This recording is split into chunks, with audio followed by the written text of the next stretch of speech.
Hello friends, हम कर रहे थे टॉपिक वाइज प्रैक्टिस और आज हमारा है प्रोनाउन जिसकी हम प्रैक्टिस करने वाले हैं और ये आपके लिए यूजफुल रहेगा। किस चीज के लिए? देखिए, एसएससी जीडी और जो अभी न्यू वैकेंसी आई है आईबीएमटीएस, उसके लिए भी आपके लिए बहुत ही ज़्यादा यूजफुल रहेगा क्योंकि आपसे जो मैं करवा रही हूँ, आपका टॉपिक वाइज प्रैक्टिस करवा रही हूँ मैं आपके लिए। तो आपका उससे क्या होता है कि आपका पूरा कंप्लीट टॉपिक कवर हो जाता है। आपने अगर पढ़ा होता है तो आपकी पूरा रिवीजन हो जाता है। हर एक कॉन्सेप्ट में डिटेल में बताती हूँ आपको, ताकि आपका कॉन्सेप्ट रिवाइज हो जाए और आप वही सेम जो गलती है वो नेक्स्ट क्वेश्चन में ना करें। और आपके रिपीटेड कॉन्सेप्ट कौन से हैं, कौन से इंपॉर्टेंट कॉन्सेप्ट है, कौन से क्वेश्चन में ज्यादा रिपीट हो रहा है वो कॉन्सेप्ट, जो 3 से 4 बार रिपीटेबल कॉन्सेप्ट हैं, वही मैं आपको करवाऊंगी। तो आपके लिए ये बहुत ही ज्यादा इंपॉर्टेंट होने वाली है वीडियो। तो आप प्रोनाउन से पहले नाउन को भी देख लेना, और अगर आपने पहले वीडियो नहीं देखी है तो अभी आप ये वीडियो देखिए, उसके बाद प्रोनाउन की देखें, फिर उसके बाद नाउन की देख लेना। उसके बाद आपका नाउन तो कंप्लीट हो ही जाएगा, उसके बाद प्रोनाउन हो जाएगा। तो ऐसे ही हम सीरीज को चालू करते जाएंगे। अभी प्रोनाउन देख रहे हैं हम, उसके बाद एडजेक्टिव देखेंगे, फिर एडवर्ब, फिर उसके बाद नेक्स्ट हम देखेंगे और, है ना? तो उससे आपका सारा कवर हो जाएगा, ठीक है। और इसमें हमारी रहेगी ऑल क्वेश्चन कवर करेंगे हम। इसमें सारे ही क्वेश्चन कवर होंगे, जो जो कॉन्सेप्ट होते हैं इसमें सारे कॉन्सेप्ट कवर होंगे हमारे। एग्जाम ओरिएंटेड अप्रोच रहेगी हमारी। जैसे एग्जाम में हमें, जैसे कि हम क्वेश्चन पढ़ेंगे उसका हम हिंदी मीनिंग नहीं निकालते हैं। ये बिल्कुल गलत अप्रोच होती है कि बच्चे हिंदी मीनिंग निकालते हैं। क्वेश्चन पढ़ेंगे फिर उसका एक एक का वर्ड का हिंदी मीनिंग, ऐसे तो आपका टाइम ही चला जाएगा, आपका सिलेक्शन कभी ही नहीं होगा। तो जैसे हम एग्जाम में करेंगे वैसे ही हम डायरेक्ट सेंटेंस देखेंगे, इसमें ये एरर है, इसमें ये कॉन्सेप्ट है। जिसका कॉन्सेप्ट थोड़ा टफ होगा उसको मैं ज्यादा अच्छे से समझा दूंगी, जिसका सिंपल होगा उसमें हम आगे बढ़ जाएंगे ना, ताकि हम कम टाइम में ज्यादा से ज्यादा क्वेश्चन कवर कर सकें। हमारी ये जो मैं आपको करवाने वाली हूँ क्वेश्चन, उसकी फ्री पीडीएफ आपको टेलीग्राम पे मिल जाएगी। आप हमारे जल्दी से टेलीग्राम पे जुड़ जाएं। इसकी लिंक आपको डिस्क्रिप्शन बॉक्स में मैं दे दूंगी और ये हेल्पफुल रहेगा एसएससी के सभी एग्जाम्स में, जीडी में, आईबी में, आईबी का जो एमटीएस है और सिक्योरिटी असिस्टेंट, इन दोनों में भी बहुत ही ज़्यादा यूजफुल रहने वाली है ये वीडियो। क्योंकि ये मतलब कि आपका पुलिस फोर्स से रिलेटेड ही है, और ये जो जीडी एमटीएस जो एग्जाम्स आते हैं एसएससी के, उससे रिलेटेड ही होके ये वाला पेपर बनेगा आपका। ओके। फिर इसके अलावा मैं आईबी के लिए आपकी अलग से एक जो प्रीवियस ईयर का जो पूरा सेट है इंग्लिश का, वो मैं प्रैक्टिस करवाने वाली हूँ। अभी 1-2 दिन में वीडियो आ जाएगी आपके लिए, तो आप उसको भी देख लेना, है ना। नेक्स्ट हम चलते हैं, हमारा क्या है, English pronoun error detection. First question देखिए, मैं हमेशा कहती हूँ कि आप पहले खुद से पढ़ें सेंटेंस, फिर उसमें एरर देखें कि आपको क्या लग रहा है, उसके बाद मैं बताऊंगी कि आपका एरर क्या है। तो आप अपने मार्क्स नोट करना कि आपके मार्क्स कितने हैं। इस वीडियो में देखना, फिर नेक्स्ट वीडियो में देखना, आपके मार्क्स इंक्रीज हो जाएंगे। ये आपको फर्क दिखेगा अगर आप खुद से करेंगे तो। ये देखिए, ये जो भी इंपॉर्टेंट क्वेश्चन है मैं वही लेती हूँ। ये एग्जाम सीजीएल के टीयर 1 में ये क्वेश्चन पूछा गया था। तो इसमें क्या इंपॉर्टेंट कॉन्सेप्ट है नाउन से, प्रोनाउन से रिलेटेड? देखिए, he is a university professor, but of his 3 sons, neither has any married. उसके बेटे कितने हैं? 3। और यहाँ पे लगा क्या है? नाइदर। देखिए, ये कॉन्सेप्ट होता है, नाइदर होता है 2 लोगों के लिए, 2 persons के लिए, और जबकि नन होता है मोर देन 2 persons। तो यहाँ पे उसके बेटे कितने हैं? 3 है, तो हमें नाइदर नहीं नन यूज करना है। तो इसमें हमारा थर्ड पार्ट में एरर हो जाएगी। नेक्स्ट हम क्वेश्चन देखते हैं, सेकंड क्वेश्चन। ये देखिए, ये आपका एमटीएस में आया हुआ है, ये आपका एमटीएस में आया हुआ है। तो ये आपका आईबी एमटीएस के लिए भी इम्पोर्टेंट हो जाएगा और जीडी के लिए भी इम्पोर्टेंट हो जाएगा। जीडी और एमटीएस दोनों के लिए इम्पोर्टेंट हो जाएगा, है ना। तो ये आपके कॉन्सेप्ट जो है ना, वो ऐसा मैटर नहीं करता कि किस एग्जाम में आया है, ये कॉन्सेप्ट इम्पोर्टेंट है कि कॉन्सेप्ट क्या लगा है इसमें। तो देखते हैं, the poor man poisoned him and his own children. बताइए, सॉरी चिल्ड्रन। अगर इसमें एरर है तो आप एरर मार्क करेंगे। अगर आपको लगता है कि इसमें कोई एरर नहीं है तो इसमें आपको नो एरर मार्क करना है ना। तो आपको देखो, पहले क्वेश्चन पढ़ना है, फिर उसके बाद देखना है कि इसमें एरर क्या है। देखिए, जैसे द पुअर मैन पॉइजन, उसने खुद खाया है और उसके बच्चों को खिलाया जहर, है ना। तो हिम नहीं आएगा, हिमसेल्फ आएगा। ये क्या होता है? Reflexive pronoun, himself. ये आपने शायद पढ़ा ही होगा, अगर आपने प्रोनाउन पढ़ा है तो। ठीक है, इसमें हम, अगर सिंगुलर प्रोनाउन होता है ना, सिंगुलर प्रोनाउन, तो उसमें हम हिमसेल्फ, हरसेल्फ, सेल्फ लगाते हैं। अगर हमारा प्लूरल होता है, प्लूरल प्रोनाउन होता है, तो सेल्फ लगाते हैं, SELF, सेल्फ। जैसे देम सेल्फ, दे सेल्फ, है ना, इस टाइप से। तो नेक्स्ट क्वेश्चन में अब आपको ये याद रखना है, ये दो कॉन्सेप्ट आपको लिख लेने हैं। अगर आपको नहीं पता है, आपको जो कॉन्सेप्ट अच्छा लगे, आपको नहीं पता है, तो आप उसको राइट डाउन करें। ठीक है, तो हमारा ये किसमें एरर हो गया? सेकंड पार्ट में कि उसने खुद खाया है। मतलब कोई भी काम आपसे पूछता है कोई, ये किसने किया है, तो आपने बोलोगे ये चाय मैंने खुद बनाई है, तो खुद बनाई है माई सेल्फ, तो उसके लिए आप माई सेल्फ यूज करेंगे। जैसे हम जोर दे के बात करते हैं ना कि ये मैंने किया है, ये काम मेरा है तो मैं ही करूंगा, माई सेल्फ। हम ये रिफ्लेक्सिव, इसको क्या बोलते हैं? रिफ्लेक्सिव प्रोनाउन ना। ठीक है, नेक्स्ट पढ़ते हैं। देखिए, she is one of the best mother that has ever lived. देखिए, पहले आप अपना आंसर देखना, फिर उसके बाद मैं दिखाती हूँ आपको कि मतलब इसमें कॉन्सेप्ट क्या लगा है और इसका आंसर क्या होना चाहिए। ओके, देखिए, she is one of the best mothers that, देखिए best mother, she is one of the best mothers. ये दैट किसके लिए लगाया है? ये दैट द बेस्ट मदर के लिए आया है, तो यहाँ पे हैज नहीं हैव आएगा, है ना।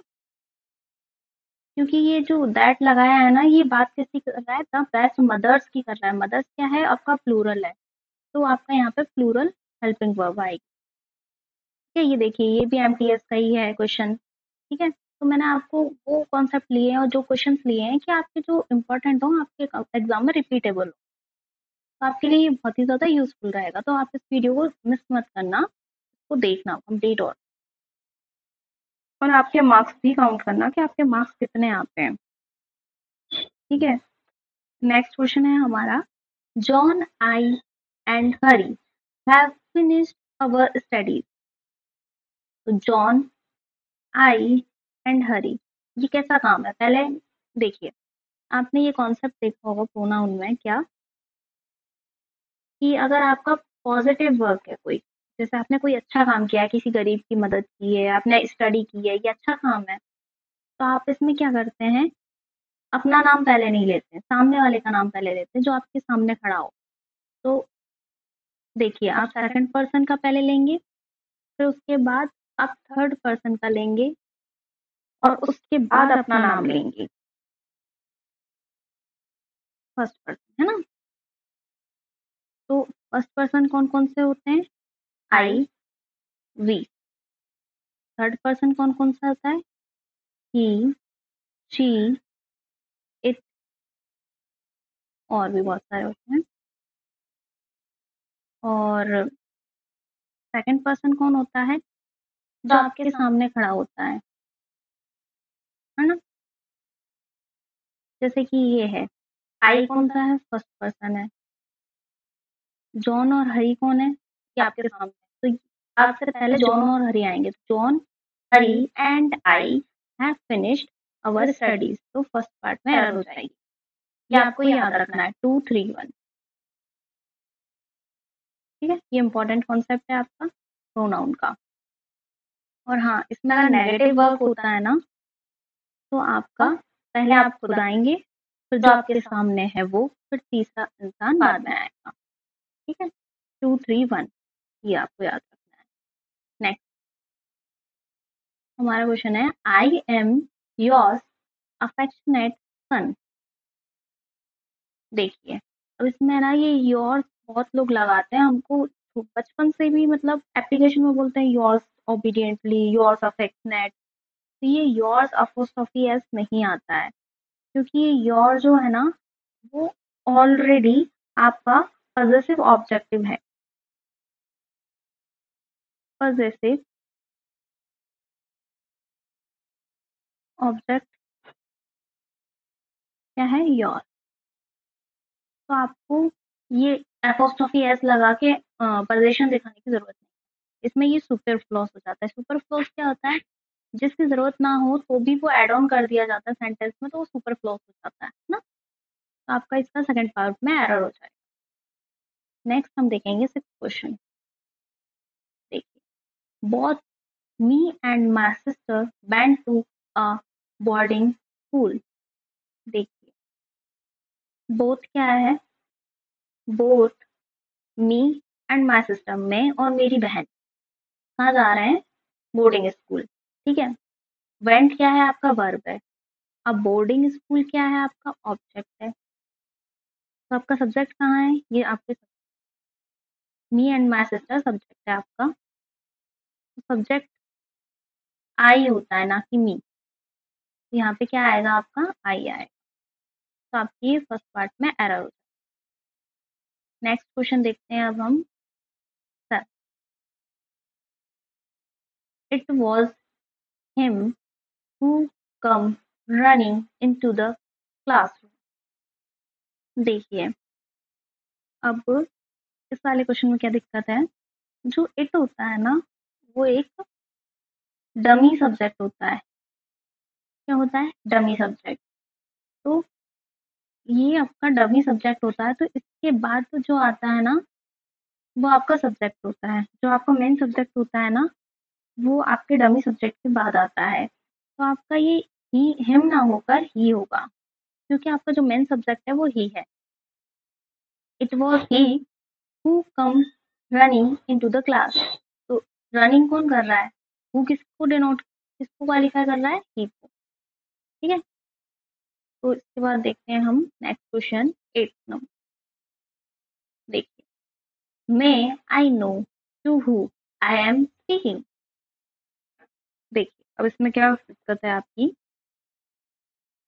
हु, हु नहीं आएगा यहाँ पे, हुम आएगा।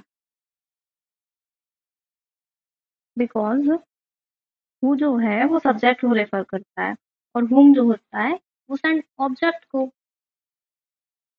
ये आपके ऑब्जेक्ट को रेफर करता है। इसमें आप एक, ये वैसे आपका कॉन्सेप्ट बहुत डिटेल में समझाया जाता है हु और हुम का। अगर आपने प्रोनाउन पढ़ा होगा तो हु और हुम, ये आपने अच्छे से पढ़ा ही होगा, क्योंकि इसको थोड़ा डीपली समझना होता है कि हु और हुम का यूज कैसे करना है। लेकिन मैं आपको शॉर्ट शॉर्ट बता देती हूँ कि आपको क्वेश्चन में कैसे लिखना है। तो ये आई सब्जेक्ट हो गया, मतलब सब्जेक्ट की जगह तो हम हु को लेते हैं, इसको हम सब्जेक्ट के लिए लेते हैं, हम इसको ऑब्जेक्ट के लिए लेते हैं। तो आपका सब्जेक्ट ये हो गया, वर्ब ये हो गया, है ना, हेल्पिंग वर्ब, और ये मैन वर्ब। तो आपका सब्जेक्ट हो गया। यहाँ पे मिसिंग क्या है? Object missing. ऑब्जेक्ट के लिए हम लेते हैं हुम को, तो यहाँ पे हु नहीं हुम आएगा। तो आप ऐसे, ये बहुत ही अच्छी सी ट्रिक है, ये आप इससे कर सकते हैं, है ना। ऐसे आपका क्वेश्चन हम कभी गलत नहीं होगा। Next 9th question.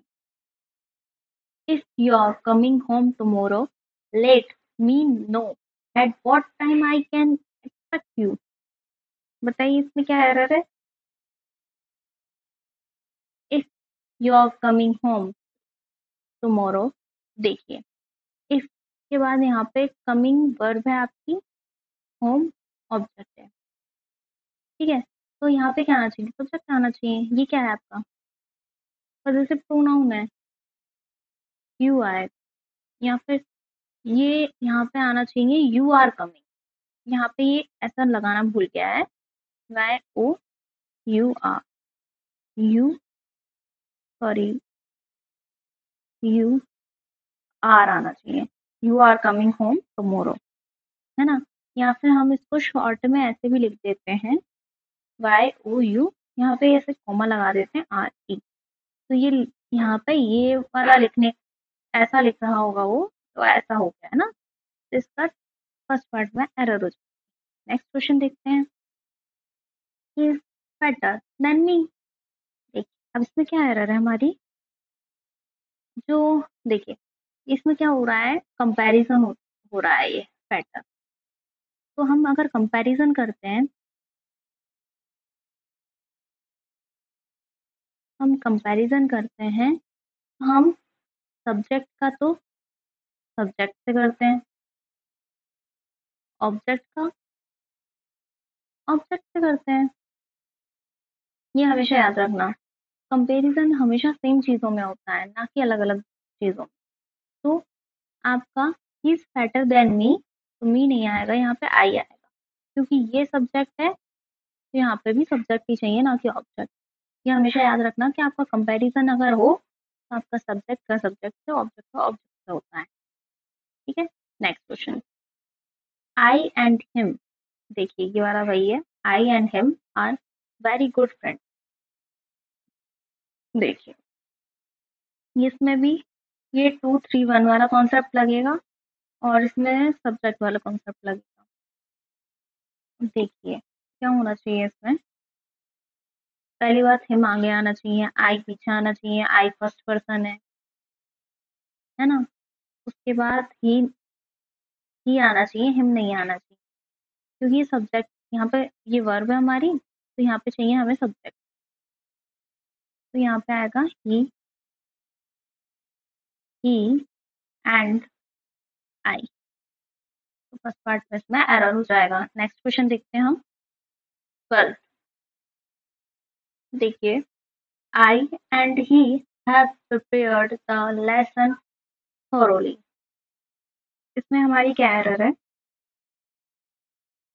देख अभी मैंने जो आपको कॉन्सेप्ट समझाया है ना, वही इसमें काम आना है। 2 3 1।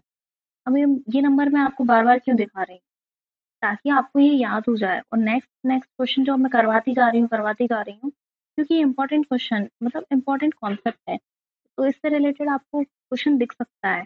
अगर आपको प्रोनाउन से दिखना है तो क्वेश्चन, अगर एग्जाम में, तो आपको ये वाला कॉन्सेप्ट इंपॉर्टेंट है। इसलिए आपको दोबारा दोबारा मैं ये बता रही हूँ कि 2 3 1 आपको नंबर याद हो जाए। ठीक है, तो आपका ये ही पहले आएगा, आई बाद में आएगा, क्योंकि हम सामने वाले को इज्जत पहले देते हैं, फिर हम मारते हैं, है ना। तो ही आएगा पहले, फिर आई आएगा।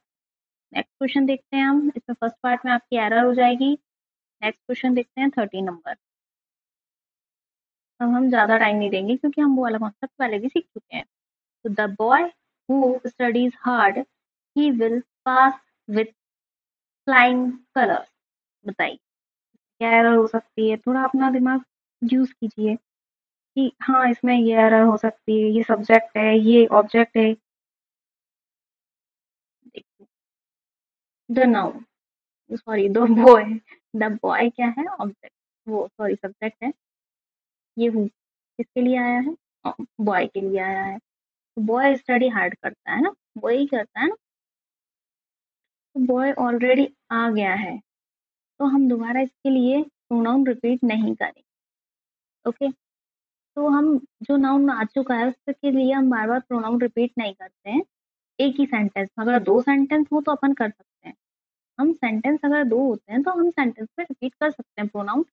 अगर दूसरे सेंटेंस में अगर रिपीट हो रहा है तो, बट उसी सेंटेंस में अगर रिपीट होता है तो हम यूज नहीं करते हैं। तो ही को हटा देंगे बस, बाकी सेंटेंस सही है पूरा। तो सेकंड पार्ट में इसमें एरर होता है। नेक्स्ट क्वेश्चन देखते हैं 14 number, my uncle forced my friend and I to stay back. इसमें क्या एरर हो सकती है, देखिए my uncle forced my friend and I. देखिए इसमें देख प्रोनाउन का है पहली बात, तो इसमें सब्जेक्ट और ऑब्जेक्ट का भी ध्यान रखना है। अभी तक हमने देखे थे सब्जेक्ट वाले, अब ये वाला क्वेश्चन है ऑब्जेक्ट वाला। देखिए माय अंकल कौन है, सब्जेक्ट है। पोस्ट क्या है, वर्ब है। माय फ्रेंड एंड आई क्या है, ऑब्जेक्ट। ऑब्जेक्ट क्या होता है, आई की मी, मी। तो यहाँ पे क्या आ जाएगा, सेकंड पार्ट में एरर हो जाएगा बस। ऑब्जेक्ट और सिंपल था ये तो। फिर भी देखिए मेन एग्जाम में आया ये। 15th number. अब इसमें क्या है, both science and religion are necessary for man and for their outer and inner self respectively। Science और रिलीजन दोनों इम्पोर्टेंट नेसेसरी है मैन के, for their outer and self respective. इसमें क्या एरर है हमारा, फॉर देयर, इसमें हमारा फॉर देयर के लिए की जगह हेज आएगा, बिकॉज यहाँ पे हम बात कर रहे हैं एक मैन की, फॉर मैन, किसके लिए, मैन के लिए। तो फॉर देयर नहीं, हम देयर नहीं आएगा क्योंकि हम यही मैन की ही बात कर रहे हैं, तो यहाँ पे हम हिज यूज करेंगे, for his outer and inner self respectively. इस सेंटेंस में बात हम मैन की कर रहे हैं, ये याद रखें। तो इसमें फर्स्ट, ये सेकंड पार्ट में एरर, इसमें कोई कॉन्सेप्ट अलग से नहीं लगा है, ठीक है।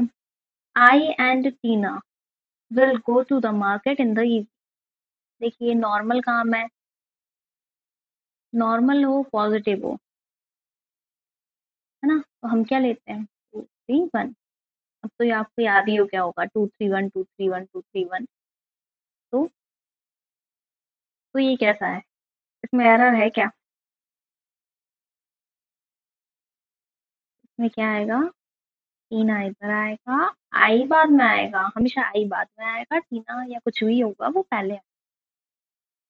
17th क्वेश्चन है हमारा, Rustam and my self so the picture.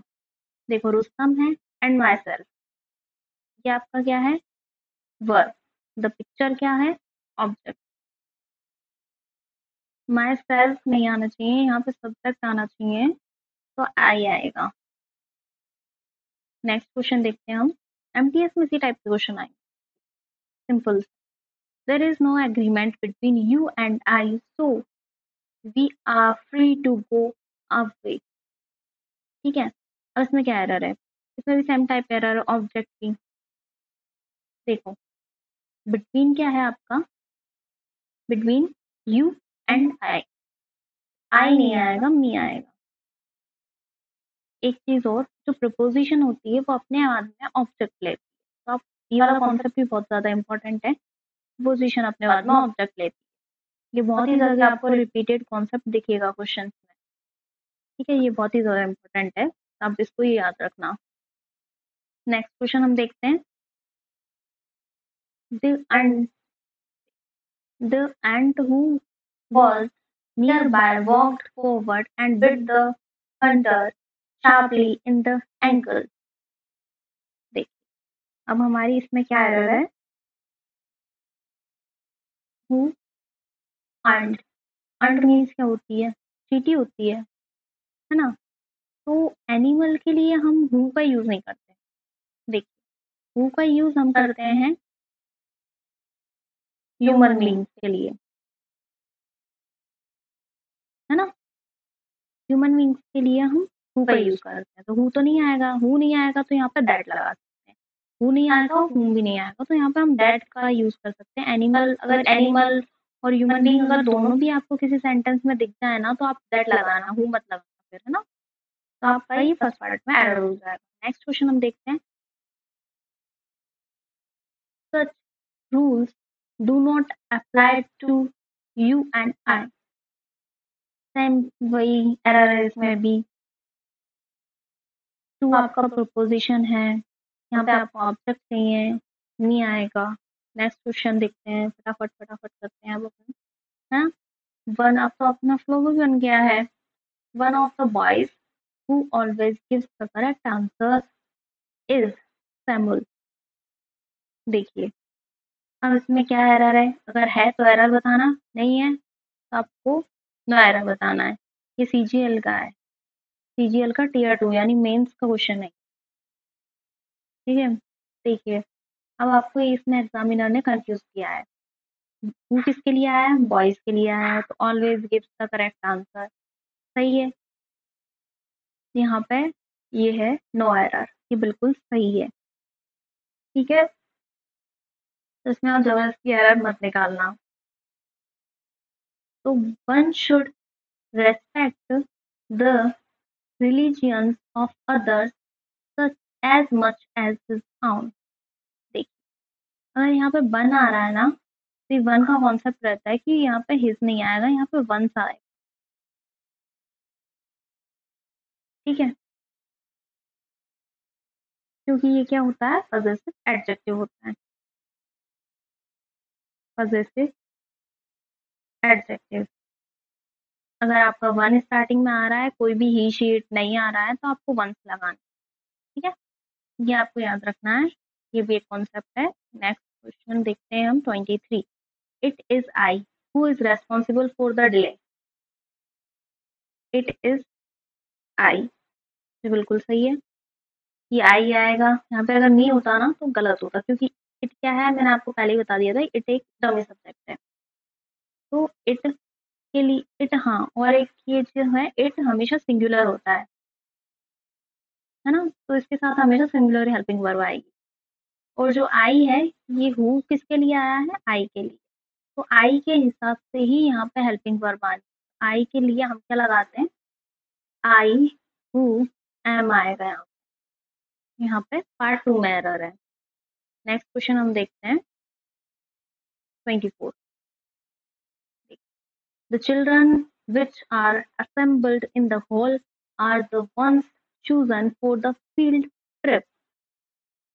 देखिए, अब इसमें क्या एरर है, चिल्ड्रन विच आर असेंबल, विच नहीं आएगा, यहाँ पे हु आएगा, क्योंकि ये आर जो है ना, वो किसके लिए आया है, चिल्ड्रन के लिए आया है। तो चिल्ड्रन को कौन करेगा, हु करेगा। सब्जेक्ट के लिए कौन आता है, हु आता है। नेक्स्ट क्वेश्चन हम देखते हैं, 24। देखिए, मैंने आपको अधिकतर सारे कॉन्सेप्ट समझा दिए हैं, जो इंपॉर्टेंट है, जो रिपीट होते हैं। तो अब हम करेंगे थोड़ा fast question. Who do you think I me, सही, इसमें क्या एरर हो सकती है, तो इसमें क्या एरर है, देखिए, इससे आपकी एरर है, वैसे मैं आपको ये समझा चुकी हूँ, ये वाला कॉन्सेप्ट भी है ना। आपको वैसे तो आ जाना चाहिए, ये वाला कॉन्सेप्ट देखते से ही आना चाहिए। और ये क्या होगा इसका आंसर, देखिए, यहाँ पे जो हु है, वो हु नहीं आएगा, यहाँ पे क्या आएगा, हूँ। क्योंकि ये जो क्वेश्चन मार्क लगा है ना, इंटरोगेटिव सेंटेंस के लिए हम यू, हु का नहीं, हम हु का यूज करते हैं, मतलब सॉरी, हु का नहीं, हम हु का यूज करते हैं। ठीक है, नेक्स्ट क्वेश्चन हम देखते हैं, 26। This is a girl whose brother is a doctor. Whose brother is a doctor, इसमें क्या एरर है, देखिए, हुज सही है बिल्कुल, ब्रदर इज अ डॉक्टर, इसमें आपका नो एरर है। ठीक है, नेक्स्ट क्वेश्चन देखेंगे अब हम, 27। They boat to him themselves for the disaster. देखिए, मैंने स्टार्टिंग में आपको एक कॉन्सेप्ट समझाया था कि सिंगुलर के लिए, singular noun, sorry, singular pronoun के लिए आप सेल्फ यूज करते हैं, है ना, और प्लूरल के लिए आप करते हैं सेल्फ। यहाँ पे क्या आएगा, देम सेल्व्स आएगा, ना कि सेल्फ आएगा, देम सेल्फ। आपकी इस पार्ट में एरर हो जाएगी, मतलब सेकंड पार्ट। नेक्स्ट क्वेश्चन हम देखते हैं, देखिए, the article suggested that when we person is under unusual stress, you should be especially careful to eat a well balanced diet। ये आपका मेंस का क्वेश्चन है, आपको इसको थोड़ा सा ध्यान से पढ़ना है, एक बार नहीं समझ आ रहा, 2 बार पढ़ना है। ठीक है, देखिए, इसमें कहीं ना कहीं हल्की सी मिस्टेक हो गई, बिल्कुल माइनर सी। The article suggest that when, क्या, देखिए, when a person is under unusual stress, है ना, should under unusual stress, you should be especially careful to eat a well balanced diet। देखिए, जो ये यू है ना वो किसके लिए आया है, यहाँ पे और किसी की बात नहीं हुई। तो हम ऐसी जगहों पे किसको प्रायोरिटी देते हैं, हम ही को देते हैं सबसे पहले प्रायोरिटी। इसके लिए हम ही को ये थोड़ा टफ क्वेश्चन था बट ठीक है, ये हम यहाँ पे ऐसे क्वेश्चंस में हम ई को प्रायोरिटी पहले देते हैं जब हम यहाँ पे आगे कुछ भी नहीं दिख रहा है कि यू किसके लिए है ना। सॉरी, ये पर्सन के लिए आया है, यू नहीं आएगा, ये ही आएगा। नेक्स्ट क्वेश्चन देख लेते हैं। And one must obey one's teacher. देखो, वन मस्ट ओबे, मैंने आपको वंस का कॉन्सेप्ट सिखाया था, अगर वन आ रहा है तो वंस आएगा और टीचर के लिए पोजीशन में वंस ही आएगा। ओके, नो एरर, बिल्कुल सही है। 10th क्वेश्चन देखिए, 13th क्वेश्चन देखिए, हमने 30 क्वेश्चन कर लिए हैं अभी तक। अगर आपने वीडियो लाइक नहीं की है तो लाइक कर देना, और चैनल सब्सक्राइब नहीं किया है तो चैनल को सब्सक्राइब कर, ताकि आपको नेक्स्ट इससे रिगार्डिंग वीडियो मिल सके, है ना। ठीक है। When one take great risk, they must be prepared for a great lose। देखिए, अब मैंने आपको 29 क्वेश्चन करवा दिए, एक तो आपका आंसर बनता है, तो इसका क्वेश्चन का आंसर देंगे आप लोग। आप दे पाते हैं, अगर आपको आता है तो आप कमेंट बॉक्स में टाइप करेंगे, मैं आपका आंसर देखूंगी और आपको रिस्पॉन्स भी दूंगी। और आपको अगर कोई भी डाउट आता है तो आप कमेंट में लिख सकते हैं, मैं आपको कमेंट में आंसर देने की कोशिश करूंगी। ओके, ये हमारे टीचर्स हैं, ये मैम है, ये आपको जीएस के बहुत ही ज़्यादा अच्छे-अच्छे क्वेश्चन कराती हैं जो आपके एग्ज़ाम में रिपीटेबल हो सकते हैं। और ये सर हैं, ये आपके जो मैथ्स के सारे ही चैप्टर अधिकतर लाइन बाय लाइन करवाते जा रहे हैं। जैसे कि अभी रेशियो चल रहा है, इससे पहले प्रॉफिट लॉस भी करवा चुके हैं, परसेंटेज भी करवा चुके हैं, तो इस टाइप से आप पूरे क्वेश्चन कवर कर सकते हैं। और जो सीपीओ, सीजीएल के जो लेटेस्ट सेट हुए हैं ना, वो भी आप कर सकते हैं, क्योंकि उनसे क्वेश्चन ज़्यादा रिपीटेड हो सकते हैं, क्योंकि जो ट्रेंडिंग में चल रहा होता है वही रिपीट होता है। मेरी भी आप प्रैक्टिस क्लासेस देख सकते हैं, है ना। इंग्लिश में जो नाउन की मैं प्रैक्टिस करवा चुकी हूँ, है ना। आप ये वाला देख सकते हैं, चैनल ज्वाइन कर लेना आप हमारा, ताकि आपको इससे रिलेटेड सारी पीडीएफ वगैरह, ये जो पीपीटी जो मैं करा रही हूँ, ये आपको मिल जाए। Okay, thank you so much for watching my video. मिलते हैं नेक्स्ट वीडियो, बाय।